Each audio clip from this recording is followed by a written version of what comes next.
Good morning, everyone. I'm Nadine, and I'm here to give you today's trading notes. For the U.S. markets, Dow and S&P hit record highs on positive vaccine news. The two indexes hit their intraday all-time highs after Pfizer and BioNTech's COVID-19 vaccine prevented more than 90% of infections with tens of thousands of volunteers. Note that the fastest ever vaccine to be developed took more than 4 years. This is a record-breaking time frame for Pfizer and BioNTech, as it usually takes a decade for an effective and safe vaccine. In our local markets, the PSEi looks to retest its immediate resistances at 6,700 and 6,800 today, following the surge in U.S. markets last night. There are lots of optimism in global markets the past few weeks, following Biden's win in the U.S. election, as well as last night's breakthrough from Pfizer. Meanwhile, local markets will also react to the third quarter GDP figure, which will be out today at 10 a.m.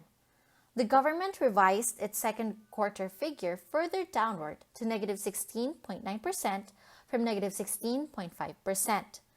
Latest polls show that the economy likely contracted at a slower pace in the third quarter, estimated at negative 9.6% according to Bloomberg estimates.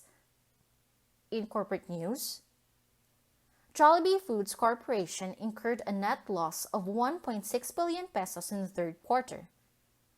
Our view: JFC incurred a net loss of 1.6 billion pesos in the third quarter, significantly lower than the 10.2 billion loss it incurred in the second quarter and 1.8 billion loss in the first quarter.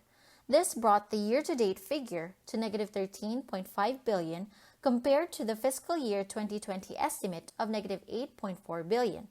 According to JFC, 93% of the stores are now operational since the lockdown, while closing 339 stores permanently, which are mostly located overseas.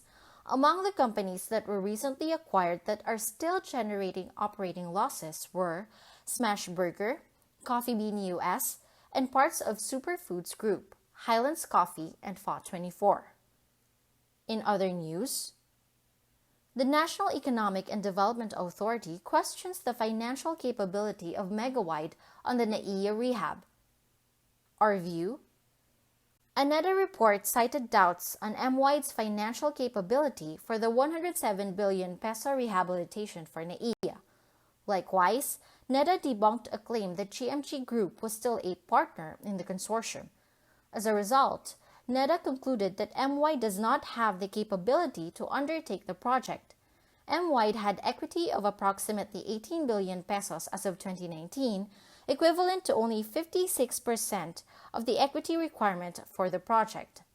In addition, it has already committed into a 50-year massive project for the Cebu-Mactan International Airport.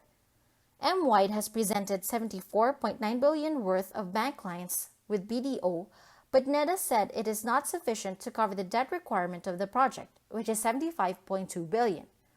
Lastly, MWide was penalized by the exchange for misleading the public with its preferred share offering. PSEi cited that MWide gave inaccurate disclosure of the size of the follow-on offer, which is initially pegged at 5 billion, while also failing to disclose a subscription agreement by its affiliate, Citicorp Holdings.